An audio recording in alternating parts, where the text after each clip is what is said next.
What's going on, guys? Welcome back to another episode of Lockdown Coverage. If you guys are new to the channel, my name's Daniel. On today's episode, I kind of wanted to give a deep dive, kind of a what if situation, and that situation is if Ryan Tannehill never got injured on the Miami Dolphins and he currently was on the roster. And I know this is a big what if, but you guys have seen Ryan Tannehill on the Tennessee Titans, and this dude has been balling out. He's been playing exceptional football in almost the full season that he's been the starter for Tennessee. He has Derrick Henry, he has Corey Davis, he has AJ Brown, he has a good offensive line. He had what this Dolphins team virtually had in 2016 when Ryan Tannehill was probably performing the best football of his career, and the Dolphins were on their way to the playoffs before he tore his ACL. And what happened before that? Polaris Campbell ran right into him, and yes, I know that Brandon Albert pushed him from behind, and Polaris Campbell didn't have a choice but to dive at his legs. That kind of probably assessed the rule of why players can't dive at quarterbacks' legs anymore, because the quarterbacks are the league moneymakers in this league, in the NFL. So it makes sense as to why they implemented that rule as a roughing the passer rule. So of course, Ryan Tannehill tore his ACL, and this is kind of a what if would have happened if he stayed on the roster. And I'm going to give you guys some situations that could possibly still be in play. Ryan Tannehill, of course, had a great offensive line when we were on the way to that playoff run, and Matt Moore could not compete against the Pittsburgh Steelers just because, Ryan Tannehill could have kept us in that game. I personally think so. It was a close game. If you guys do remember that 2016 playoff game against the Pittsburgh Steelers, I think we had a chance even with Matt Moore. And Matt Moore did have a little bit of slip-ups. He had probably one of the worst hits I've ever seen, but I still think that the Dolphins would have had a chance, and we were depleted. We had a lot of injuries, but we still had Devontae Parker. We still had Jarvis Landry. We still had Jay Ajayi, who were performing at high levels throughout that season. Of course, Ryan Tannehill couldn't make it back to form because he officially tore his ACL the following season, and then we did have to sign Jay Cutler off the streets.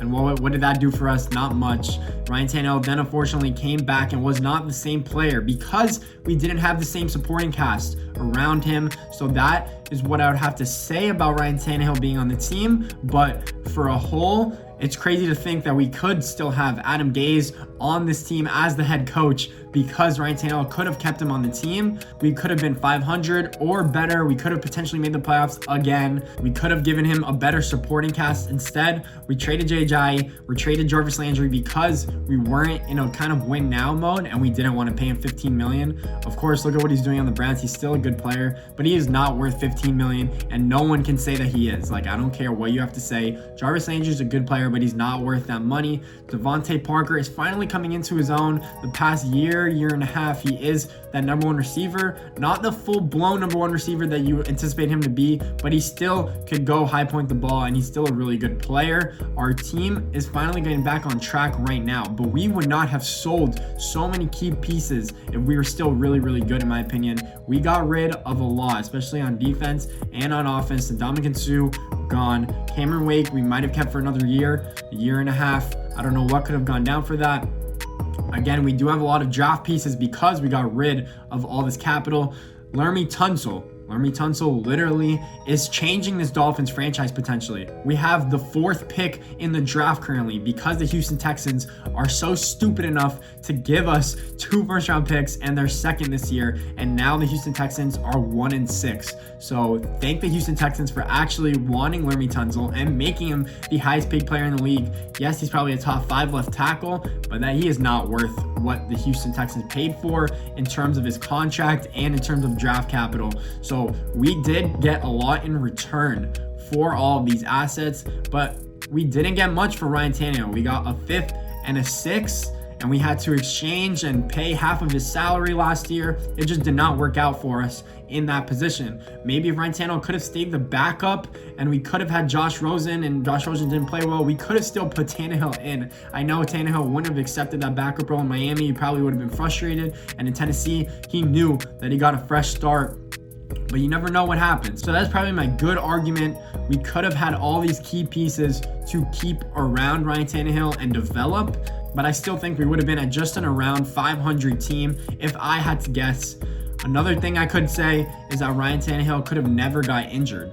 And if he never got injured against Arizona, that might be a whole different situation because He was playing the best football of his career then. He could have continued to do so and develop, because honestly, a lot of people think that quarterbacks hit their zone, hit their peak when they're supposed to be young. But for a young quarterback, like let's say Patrick Mahomes and Deshaun Watson and all these young guys that are playing really well, it's rare for them to be as good as they are at that age.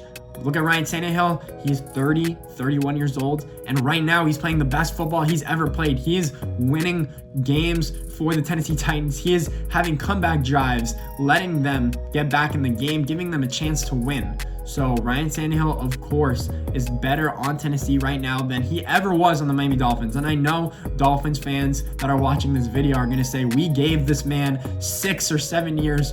What more did you want? And this is just a what-if situation. I never anticipated him to stay on the team after that year where he did not perform well after recovering from an ACL tear. But it's just a what if, and I think it's pretty interesting that if we had Ryan Tannehill right now, would he be the same player he is on Tennessee with the same supporting cast, or would he have not been, and would he have been an already backup quarterback in this league without getting a chance to actually start? He got put in the perfect situation. Marcus Mariota actually came out of the game because he was struggling so bad, and Ryan Tannehill took over that team and guided them to the playoffs. Also because of Derrick Henry. Derrick Henry is one of the best rushers in the NFL right now, but my key point is that the whole situation is crazy, like literally crazy to think of. So guys, if you like this video, please make sure to leave a thumbs up and subscribe to the channel.